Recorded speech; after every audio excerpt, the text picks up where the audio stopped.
matches remain in the 2022 Canadian Premier League season as we say good evening and welcome to Hamilton, Ontario.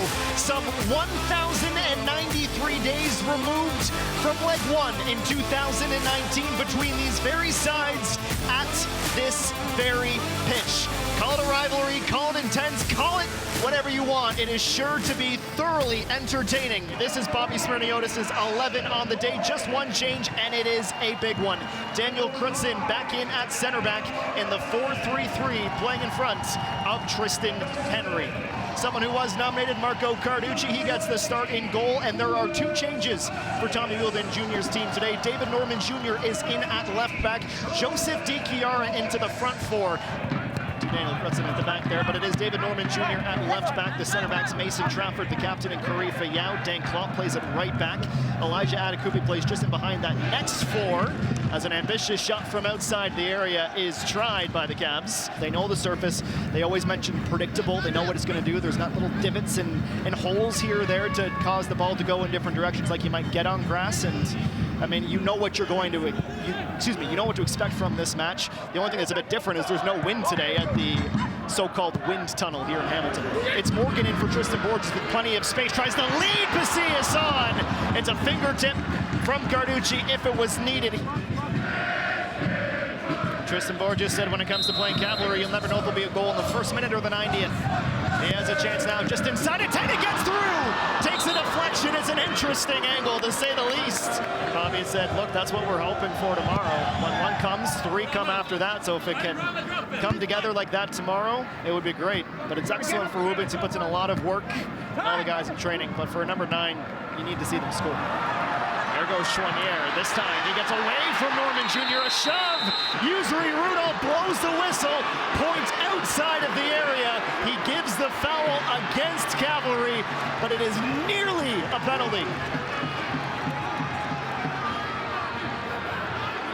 And these moments is where the Barnship Battalion make a lot of noise. It is their captain, Kyle Becker, and Tristan Borges standing over inches outside the 18. Does Borges go again?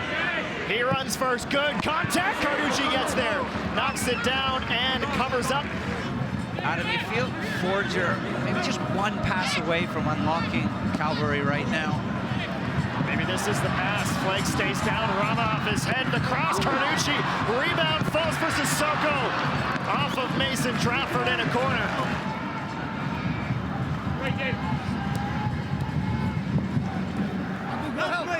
Choinière gets through, has an opening. David Choinière pass. Kyle Becker just wide. Drops to his knees in disbelief. Kyle thought that was the moment. That'll be part of the halftime team talk for Tommy too, is once you kind of get to this right-hand side, what's next once it comes to Moosey? Well, it is Moosey to cross it in. Good header. Great job drifting back. Kyle Becker gets his studs up high. Just trying to clear the ball away, and he's shown a straight red. Kyle Becker, for the second time this season, has been sent off, and you're seeing the Cavalry players frantically wave in the training staff. It's completely incidental from Kyle Becker. Di Chiara still rolling around deep inside Forge territory. Everyone else, it's 10v10 at the moment. You can hear the Barnship Battalion maybe sensing an opportunity. Rama's gone around. Rama gets tangled up with Norman Jr. and again, no foul given. Norman Jr. on the yellow, hooks the arm around Choinière, takes him down, and the assistant referee makes the call. 3 players down, it's all popping off in true Forge Cavalry style. That's a sending off.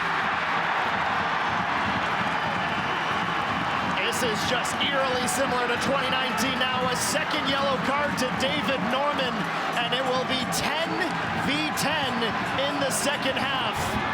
Still Rezard trying to go ahead for Tristan Borges, running into the space and receives. Pasillas heading to the mark. It's Tristan Borges onto his weaker right foot, but stays in possession. That's key. Klopp does really well to take the pace out of the attack.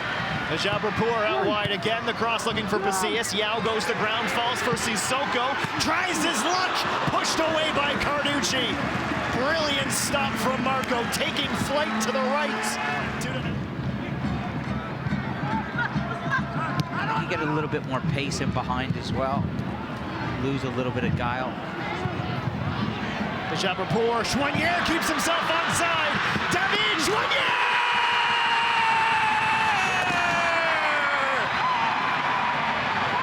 David does it again! Choinière in the clutch! This is his MO!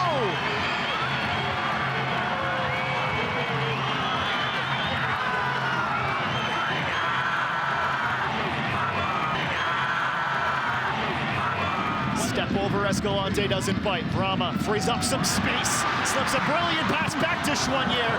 His cross goes off, Yao! Up for it when Pasillas thought about the bike. Danger's not gone, it's Borges. Goes through the legs of Dan Klopp, then goes to ground. Point to the spot, penalty for Forge.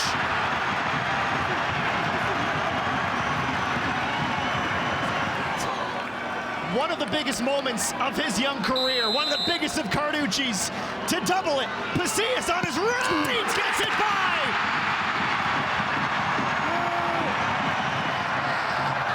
What a moment for Woobs! Between a coach and a player that trust, and Smirniotis just showed pure belief in Pasillas.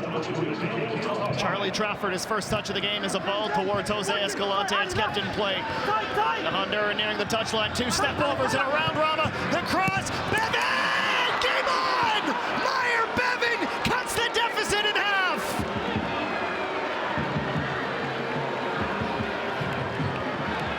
Speaking of utter belief, Terry, and now it's Ali Musi.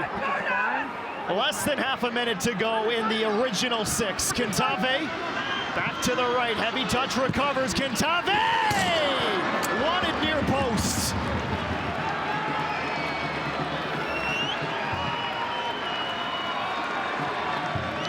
Tristan Henry sends it away. Referee glances at his watch, doesn't blow it yet.